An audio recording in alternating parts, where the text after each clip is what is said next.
YCP నేత అంజాద్ బాషా అనుచరుడు ఇబ్రహీం మియా అనే వ్యక్తి 50 లక్షల రూపాయలు అప్పు తీసుకుని ఎగ్గొట్టిన వైసీపీ నేతలు అతనికే అండగా ఉన్నారని బాధిత మహిళలు కన్నీరుమున్నీరుగా విలపించారు. ఇబ్రహీం మియాని పోలీసులకు అప్పగిస్తే అంజాద్ బాషా వచ్చి బలవంతంగా విడిపించుకుని వెళ్లారని ఆవేదన వ్యక్తం చేశారు. రాజకీయాలు చేయకుండా తమకు రావాల్సిన 50 లక్షలు ఇప్పించి ఆదుకోవాలని వేడుకున్నారు.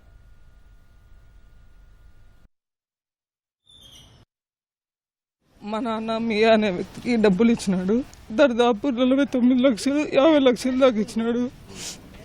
నిన్న ఇన్ని రోజుల నుంచి మాకు తెలియదు, ఇల్లు మాకు తెలిసింది. అది పోయి నిన్న ఎస్టీటీ పోయి మేమేదో మా పని మీద పోతుంటే ఆయప్పటి పట్టుకుని అడుగుదామని పోయినాము. మాతో ఎట్లంటే అట్లా మాట్లాడడంతో కట్టెలు పట్టుకుని వచ్చినాడు. మీదికి మేము మాట్లాడడంలో కొంచెం మాకు తెలియకుండా మేము కొట్లాట జరిగింది. ఆ డబ్బులు మేము మాకంతా ఇచ్చేసిన అని చెప్తున్నాడు. మాకు ఇచ్చేస్తే మేము అసలు రావట్లేదు. మా నాన్నకి బాగాలేదు, మా అమ్మ పరిస్థితి బాగాలేదు. మీ అన్న పోలీస్ స్టేషన్ ఇస్తే అంజద్ బాషా గారు వాళ్ళందరూ వచ్చినారు. కానీ వాళ్ళ వెనుక అంతమంది ఉంటారని మాకు తెలియదు. నన్నించుకునే లేకుంటే మేము ఇంత దూరం వచ్చేవాళ్ళం కాదు. ఇప్పుడు డబ్బులు ఇచ్చేసిన అంటున్నారు. మా నాన్న వేరే వాళ్ళ కాంచి తీసుకొని చూసినాడు. వాళ్ళందరూ అడుగుతున్నారు. మేము ఆ బాధ తట్టుకోలేకున్నాం. ఇది రాజకీయం ఎందుకు చేస్తున్నారో మాకు అర్థం కావడం లేదు. ఒక 50 మంది దాకా వచ్చినారు. అందరూ అంజద్ బాషా దగ్గరికి మా అత్త వెళ్ళి దండం పెడితే కనీసం ఎవరో తెలియనట్టు వెళ్ళిపోయినారు. ఒక కేసు గురించి ఎవరైనా అని మంచిగా మాట్లాడే వాళ్ళైతే, నేను సార్ని తప్పుగా మాట్లాడడంలో వీళ్ళనే ఎవరిని నేను తప్పుగా మాట్లాడడం. ఒక మనిషికి అంత సపోర్ట్ వస్తున్నప్పుడు యూత్లో వాళ్ళ బాధకుని కనుక్కోవాలి కదా ఎందుకని.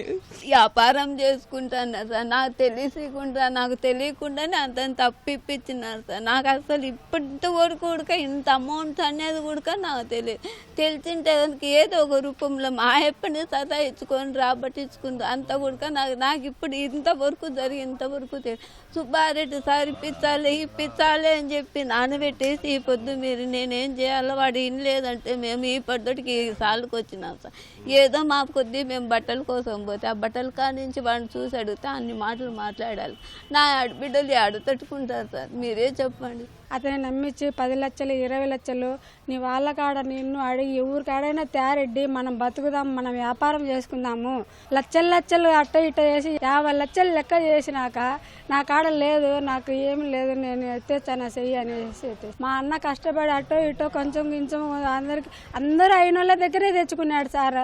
ఆయన మాట తప్పినట్టు ఈయన మాట తప్పలేకపోతున్నాడు సార్. మేము ఏదో అడగడానికి పోయినాము, అది యాక్చువల్గా గొల్లాట జరిగిపోయింది, జనాలు చుట్టుకున్నారు. అతను స్టేషన్కి వచ్చినంత వరకు మాకు ఇంతవరకు వెనకలు ఉండారని తెలియదు. అంజద్ బాషా గారు వచ్చినారు, సిద్ధార్థ రెడ్డి గారు కూడా అతను కూడా అతని దగ్గర మాట్లాడుతున్నాడు. మీరు ఏమన్నా న్యాయం ఉందా, మీకు అతను ఇవ్వాల్సింది మీకు తెలుసు డబ్బులు ఈరోజు ఇచ్చినారని వాళ్ళకేసి అడ్డం కేసు రాయిస్తున్నారు సార్. నా పార్టీ మనిషిని నేను వచ్చినా అని చెప్పినారు మేము వచ్చింటే. ఇప్పుడు మీరు మీ మనిషి ఏం చేసినాడో మీ మనిషిని పూర్తిగా కనుక్కోండి. స్టేషన్కి వెళ్ళాం సార్, వెళ్ళి వాళ్ళు కంప్లైంట్ రాశారు, మేము కంప్లైంట్ రాసినాము. అంజద్ సార్ బాషా వచ్చినారు సార్.